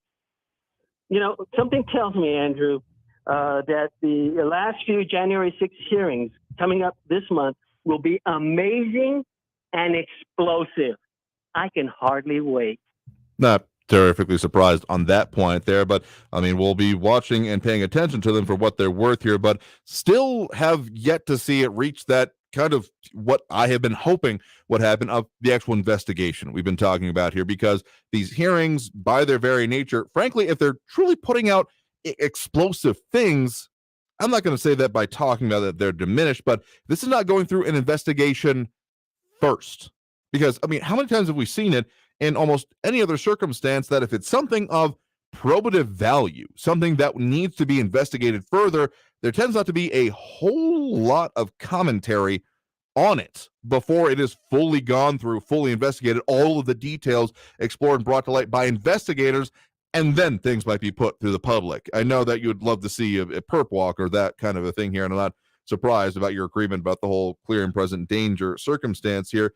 And I do share a level of concern about any organization or individual that says that if it doesn't go my way, there's no way it could be legitimate when it comes to elections. That being said, there's also plenty of reasons that there may be to look closer at particularly the administration of the elections, how laws were affected before that, but we've covered that ground many times before. But I want to go with Texas. I think you're referring to the U.S. News and World Report numbers out from the latest I'm finding is from May of this year about states with the most school shootings. And sure, there is a level of, Texas also being a large state, I guess it's not the most surprising thing, but the fact that we are scraping the bottom of the barrel in terms of a quality on that point here is not good. Doesn't sit well with me. So the fact that ever since, again, the Santa Fe high school shooting in Texas here, Santa Fe High School, not in New Mexico, we're referring to there, that there has been more standards being looked at and finally now being enforced. It does appear like, I mean, I hesitate to say better late than never because late is still awful in this case when it comes to dealing with school security, but I'm glad at least something is being done here. And I mean, I know this is coming up a bit to get actually back to Texas here for a minute. The idea of this being a parts of what's going to come up with the issues. I think that it might be, but some of the things that are being most cited, at least in this election, as major issues for the populace.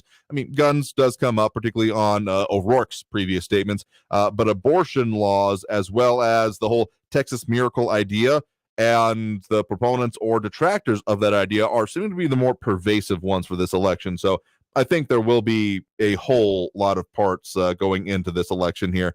Absolutely. So we got to go ahead and take that next break right now. Coming out of this break, we'll get to more calls on the line. We have more callers there. If you want to squeeze in, the number to do so is, again, 915-544-5876, 544-KTSM. A whole lot more after this break, so stay tuned. More Talk El Paso here on News Radio 690 KTSM. Don't go anywhere.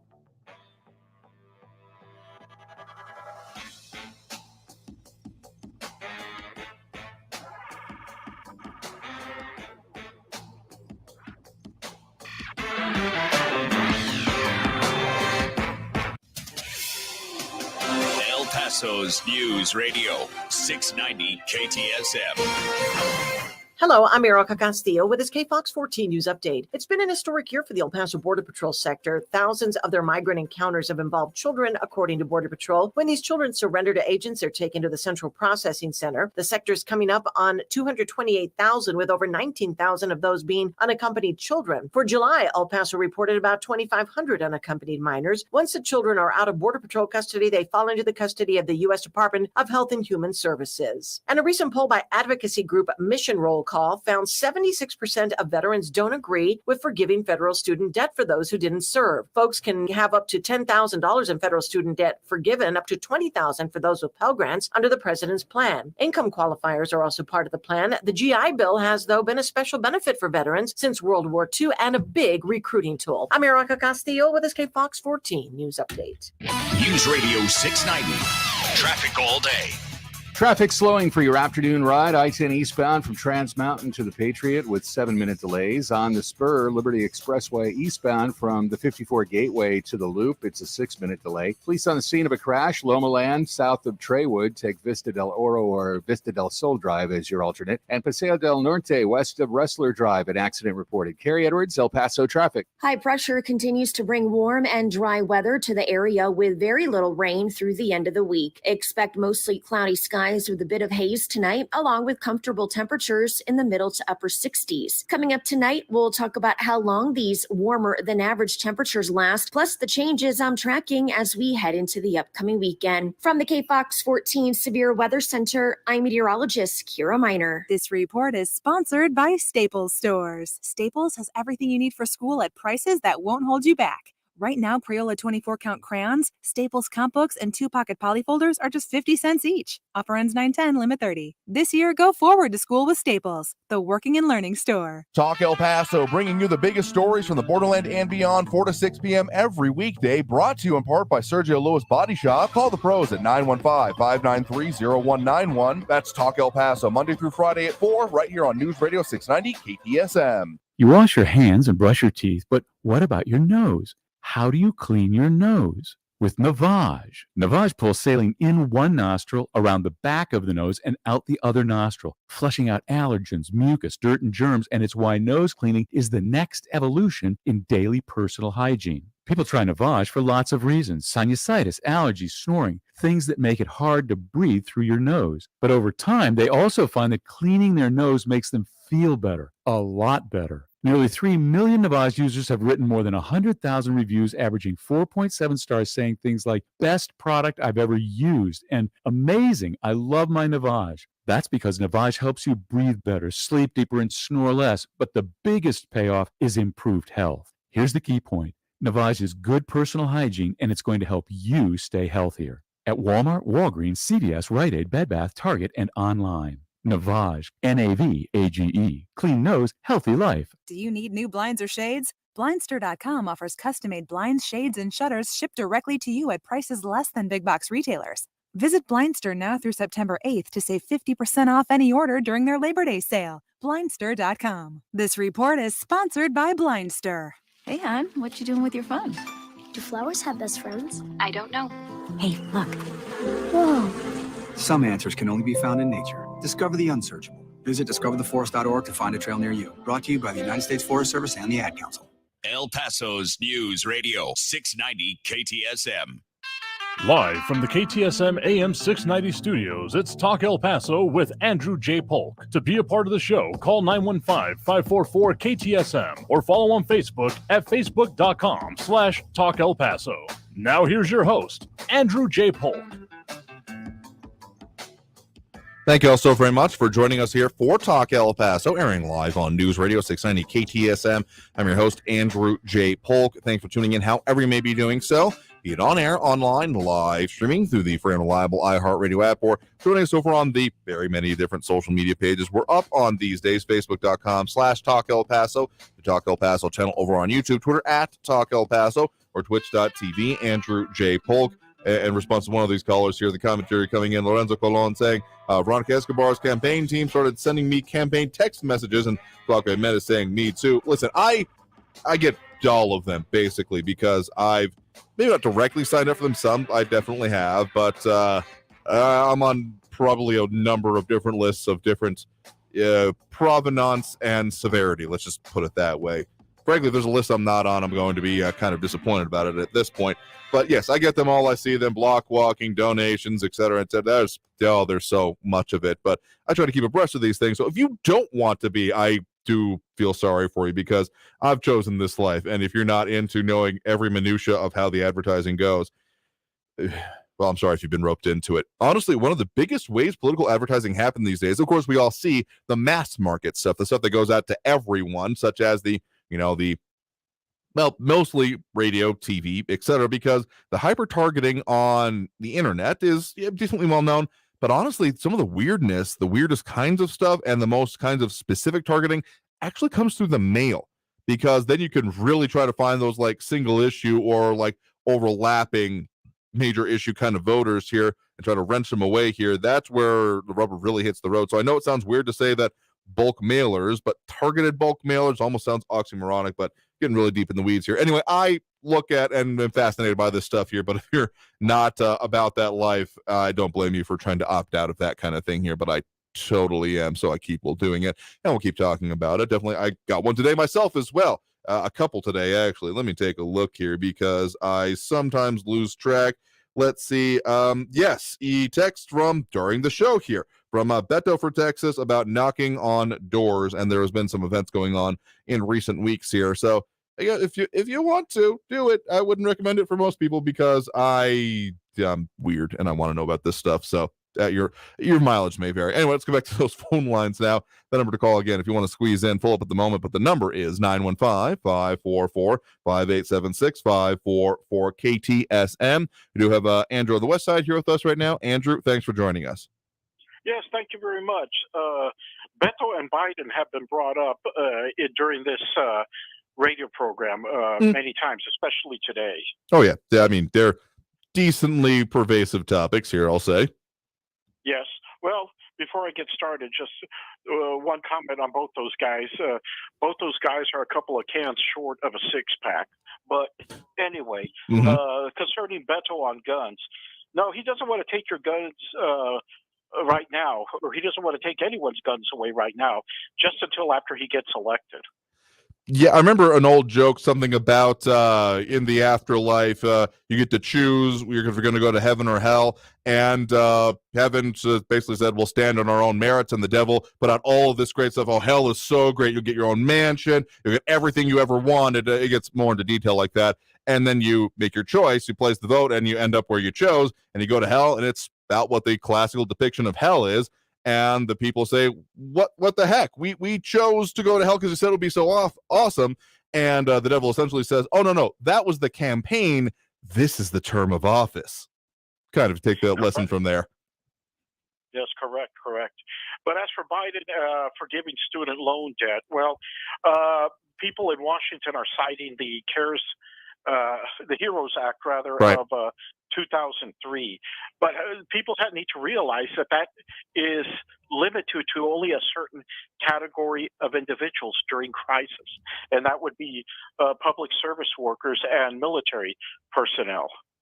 I mean, that's why I've seen some of the justification being put out there, the debate going on with it. I fully expect that this is probably going to be bogged down in federal courts for at least a while until there's maybe a law passed. Because remember previously when we've talked about this, not necessarily you and me, but in general, when we together have talked about this, has been that my expectation was it would be yes, we will definitely, get rid of your student loans. We weren't quite able to do it by the election, so you better vote for us. So this might be the kind of, elevated next level play here being we've announced it, we're going to do it. Oh, we weren't able to pass. They were stopping us. We need to pass a law to make it happen. So you better vote for us next time. I could see that working in here. Yes. It's a midterm election ploy. It is very, very, very, very definitely a midterm election ploy. Well, and my final thing, I need to respond to that Raul person.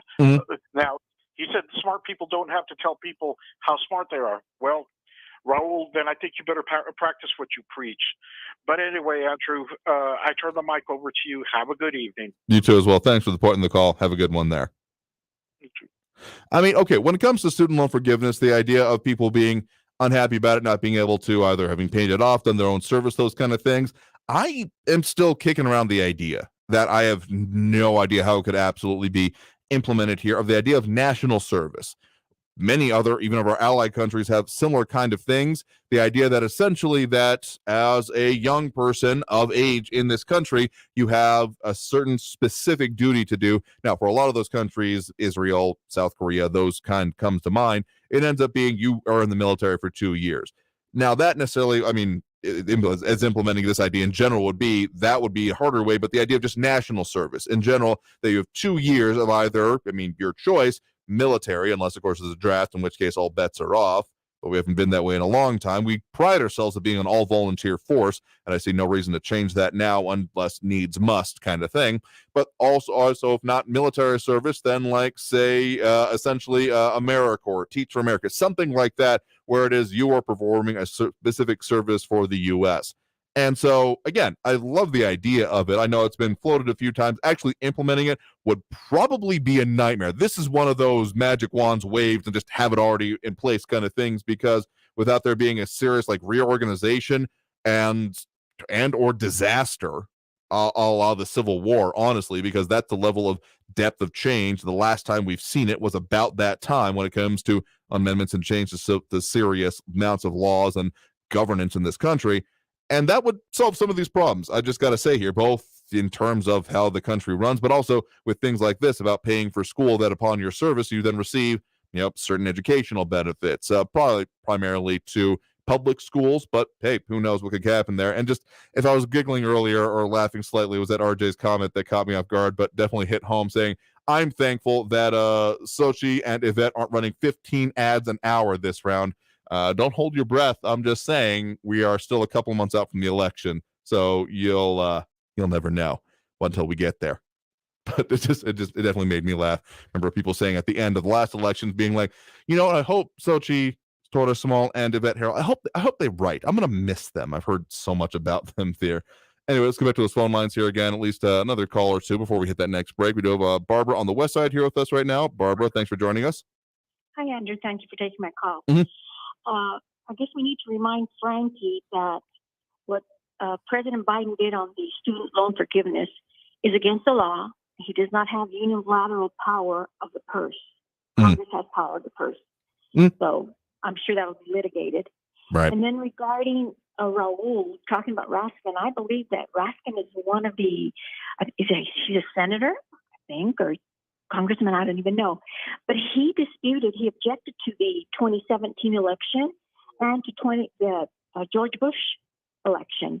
So he's a election denier too.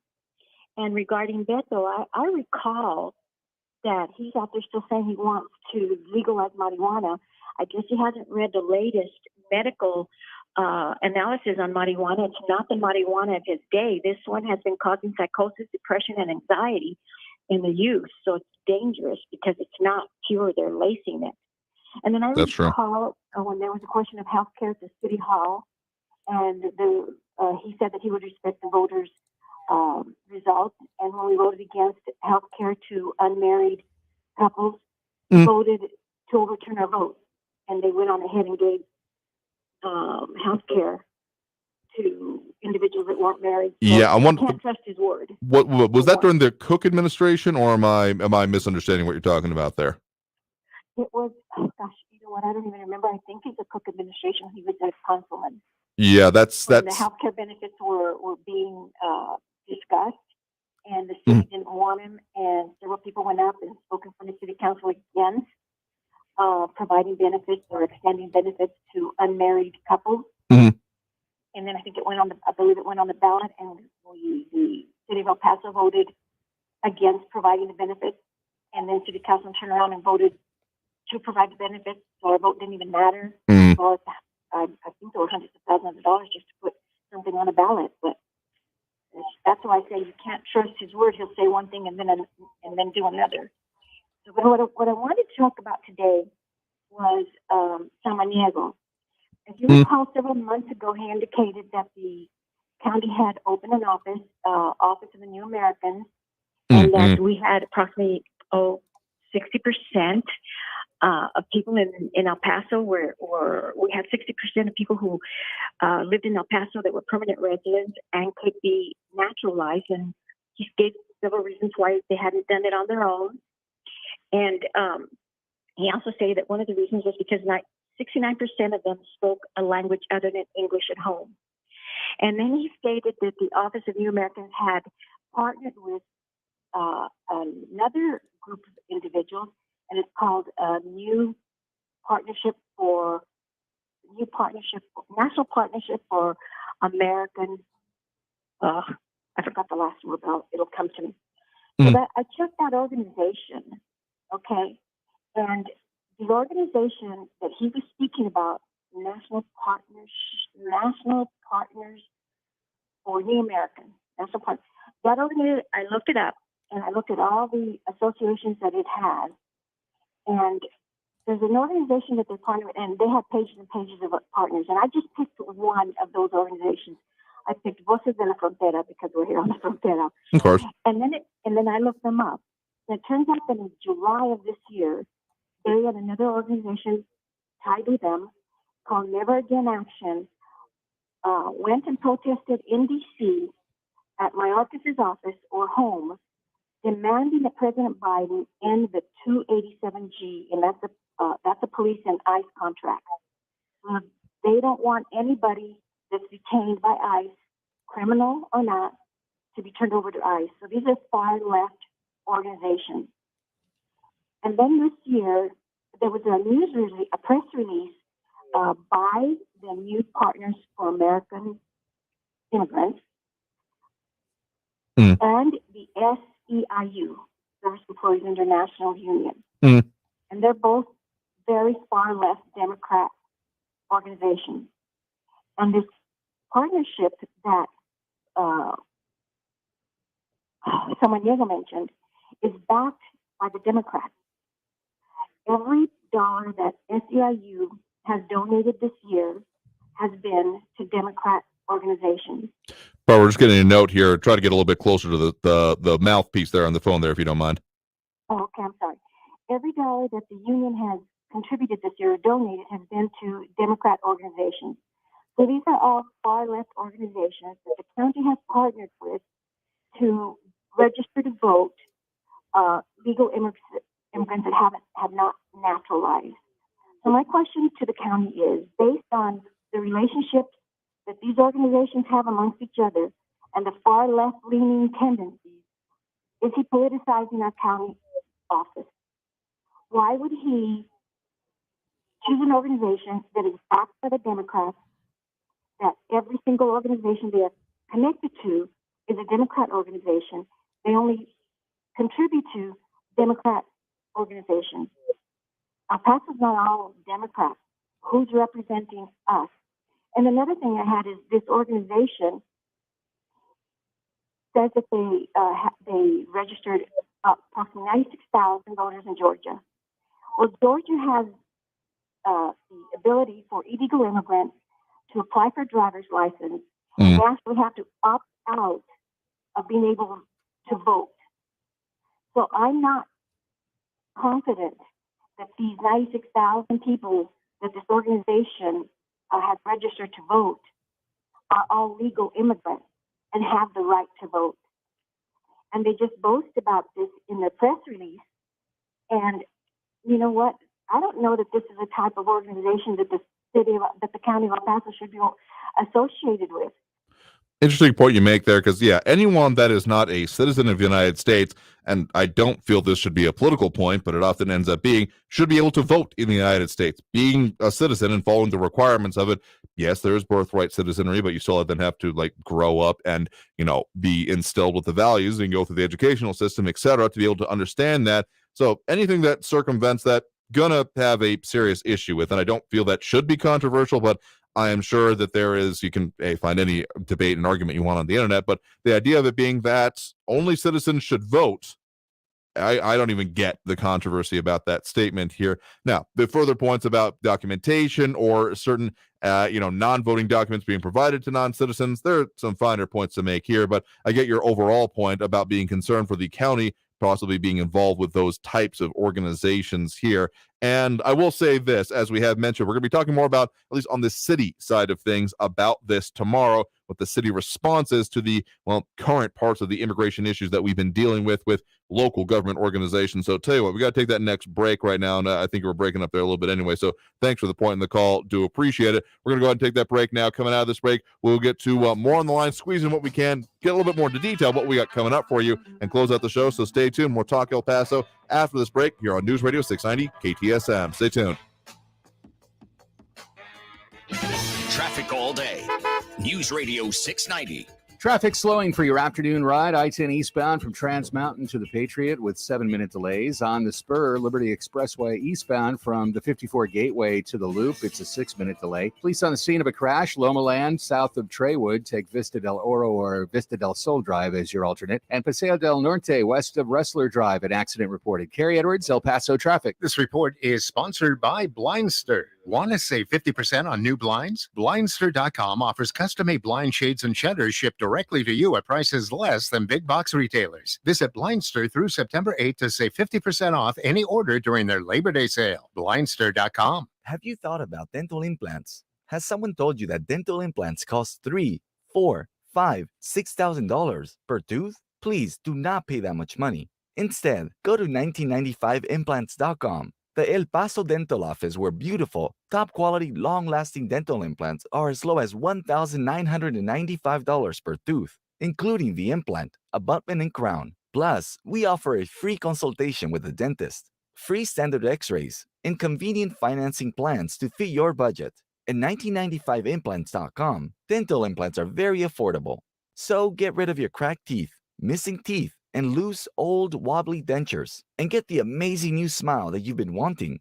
1995implants.com is conveniently located right here in El Paso. For more information, please see our website, 1995implants.com. That's 1995implants.com. Se habla español. Staples has everything for school at great prices. So this year you won't go back to school. You'll be ready to move forward into art class. A 4-foot replica of the Statue of Liberty using elbow macaroni? With glue and art supplies from Staples. By tomorrow. This week, Crayola 24-count crayons, Staples comp books, and 2-pocket poly folders are each just 50 cents. Get everything on your list at amazing prices. This year, go forward to school with Staples. Shop in-store, online, or buy online and pick up in-store. Ends 9/10, limit 30. Finding great candidates to hire can be like, well, trying to find a needle in a haystack, but not with ZipRecruiter. Its powerful technology actively finds and invites qualified candidates to apply to your job. So while other companies might deliver a lot of hay, ZipRecruiter finds you the needle in the haystack. See why 4 out of 5 employers who post a job on ZipRecruiter get a quality candidate within the first day. Try ZipRecruiter for free at ZipRecruiter.com/free. That's ZipRecruiter.com/free. Centro Santa Catalina announced that Sister Nancy Murray, OP, will perform her celebrated one-woman play, St. Catherine of Siena, A Woman for Our Times, at the Loretto Academy Little Theater, 1300 Hardaway Drive on September 10th at 4 p.m. A reception and silent auction will be held on the patio outside of the theater following Sister Nancy Murray's performance. Tickets are $30 and can be purchased by calling the Centro de Santa Catalina office at 915-227-5113. News Radio 690 KTSM. Live from the KTSM AM 690 studios, it's Talk El Paso with Andrew J. Polk. To be a part of the show, follow on Facebook at facebook.com/Talk El Paso. Now here's your host, Andrew J. Polk. Thank you all so very much for having joined us here for Talk El Paso, airing live on News Radio 690 KTSM. I've been your host, Andrew J. Polk. Basically out of time here for this show today, so if anyone wasn't able to get on, of course, we got a lot of ways for you to get at with us after the show here. I think we got a quick one we'll play on the pound 250 line because, of course, leave us your messages there. Dwayne leaving us one from yesterday who we'll play in just a second, but I want to tell you real quick about what we got coming up for you tomorrow on the show, having a conversation with Deputy City Manager Mario D'Agostino, head of the Office of Emergency Management for the City and County of El Paso. So that'll be the conversation about what has been going on with the city's response to the recent immigration situations, that busing, those other things that our news partners have brought up. We're going to be getting into all of that, so stay tuned for that here. But again, we still do have that pound 250 line. And, of course, the talkback feature on the iHeartRadio app. If you want to leave us a message, Dwayne timing in on that a little bit earlier yesterday. Hey, how you doing? I was listening at the show. This is Dwayne Harrell. And I just, really inspired about the show and, the stuff that y'all got going on. And because, I have a lot of history, studying history books, the Bibles and different things. And I just enjoy listening to y'all's show. And God bless y'all and continue to do what you do and just bring awareness to the people because the people don't know. Thank you. We take feedback in all the ways that it comes in, good or bad, and try to make it better. So appreciate the feedback there. We'll be again back with y'all tomorrow, 4 to 6 p.m., as we are every Monday through Friday here on News Radio 690 KTSM. Again, I've been your host, Andrew J. Polk. Thank you all for tuning in every way. Anyone who participated in the show, we do appreciate it. In the meantime, before we're back on tomorrow, stay safe out there. Look twice for motorcycles when out on the road. Have a great evening, y'all. We'll see you tomorrow.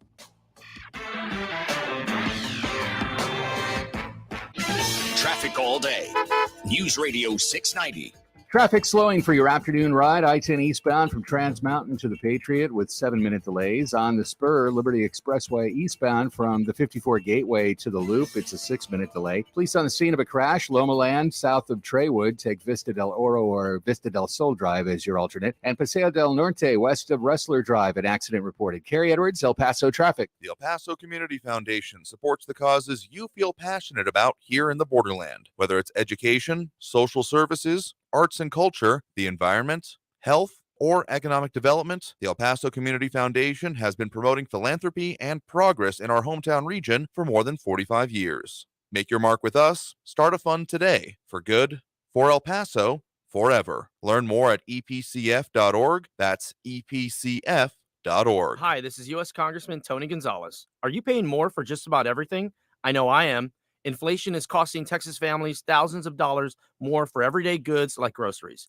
That's why in Congress, I'm working against reckless government spending to help put a stop to skyrocketing inflation. If you have any questions for me about my work to combat inflation, please do not hesitate to reach out at 210-806-9920 or online at gonzalez.house.gov. Paid for by official funds authorized by the House of Representatives. News on the hour and the half. Traffic and weather all day. News Radio 690 is KTSM AM El Paso.